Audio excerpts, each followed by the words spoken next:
Sebenarnya ni, dia bukan turun 6 sen. Sebenarnya dia dah naikkan harga minyak kepada 55 sen. Ron 95. Sudah ulah panjang lah. Apa matlamat dia, apa semua. Kemudiannya, bila kita tengok perbincangan daripada ramai rakyat Malaysia, mereka-mereka yang buat kira-kira apa semua. Jadi kita dapatlah jawapan yang sebenar-benarnya. Apa jawapan sebenarnya? Tahun lepas boleh pergi dekat ChatGPT tanya, boleh pergi dekat Google tanya. Tahun lepas, Anwar bagi tahu RON 95 akan dinaikkan. Harga minyak akan dinaikkan pada pertengahan tahun 2025. Ni, tahun ni. Minyak akan dinaikkan. Jadi kita tunggu, minyak tak naik-naik. Sebenarnya dia umum turun 6 sen. Maka bergempak gempita lah walanon kesekalian saitro ni, minyak turun. Anwar turunkan harga minyak. Jilat dia orang ni semua. Takkan korang percaya kan? Memanglah 6 sen, takkanlah korang teruja, kau biar betul. Tapi walanon lah, media-media mainkan janji Anwar Ibrahim turunkan minyak 6 sen, bla bla bla bla bla. Tapi bila kita tengok balik, bila ada rakyat Malaysia yang buat kira-kira apa semua, apa gampang lah. Betul yang dia kata tahun lepas, RON 95 akan dinaikkan, maka dia naikkan harga. Sebenarnya ni, dia bukan turun 6 sen. Sebenarnya dia dah naikkan harga minyak kepada 55 sen. Dia naikkan harga minyak tu sebenarnya. So tak ada orang yang terkecuali yang sebenarnya. Jadi sekarang ni, kalau dia cerita 6 sen tak, sebenarnya dia dah naikkan harga minyak. Sebab tempoh hari kita dah ulaskan. Macam mana kalau sistem problem, kita tak nak beratur apa semua, kita nak isi minyak, nak pergi kerja.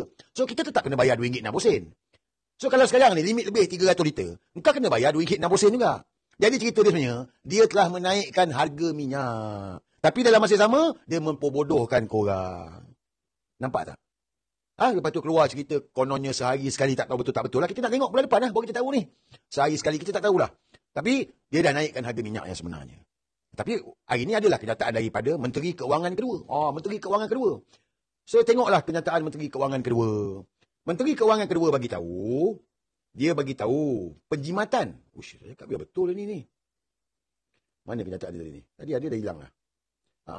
RON 95, RM1.99, rakyat jimat hampir 200 sebulan. Amir Hamzah, Menteri Keuangan kedua. Guys, engkau tengok Menteri Keuangan kedua ni sama spesies tak dengan Anwar Ibrahim? Saya tanya dengan korang, engkau tengok Menteri Keuangan kedua ni, engkau cuba tengok betul-betul sama spesies tak? Dia sama spesies. Dengan Pudin Poka, dengan Fahmi ni sama spesies ni puan-puan ni. Faham tak? Background dia apa? Dia ni kan dah cakap, dia ni KWSP, corporate. Jadi dia fikir ke pasal korang ni semua? Dia tak fikirlah pasal korang semua, sebab tu dia perbodohkan macam tu. Dia bagi tahu. Bukan aku bohong tu. RON 95. Jimat 200 sebulan.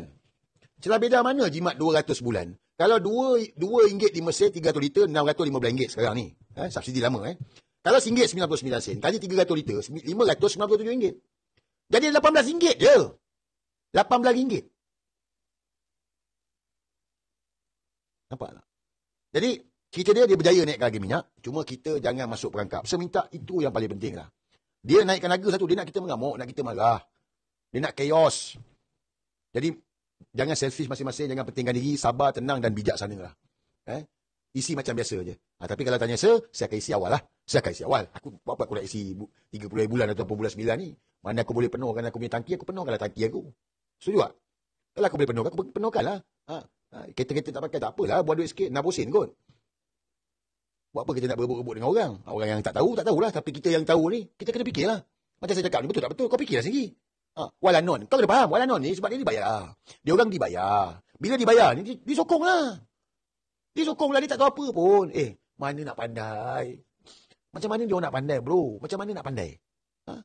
Dia tak pandai. Kalau dia pandai, dia ambil duit, dia tak backup lah. Ambil duit dengan backup. Itu walanon yang pandai. Walanon yang pandai sikit ni, dia sokong Anwar. Dia sokong Madanon. Dia arahkan untuk backup pertahankan. Dia ambil duit, dapat duit, jangan backup. Itu baru walanon yang pandai. Ada cerdik sikit. Tapi kalau majoriti dia tengok ni, semua bebal lah. Dah lah kau ambil duit, lepas tu kau beria-ria pertahankan harga minyak RM1.99 ni.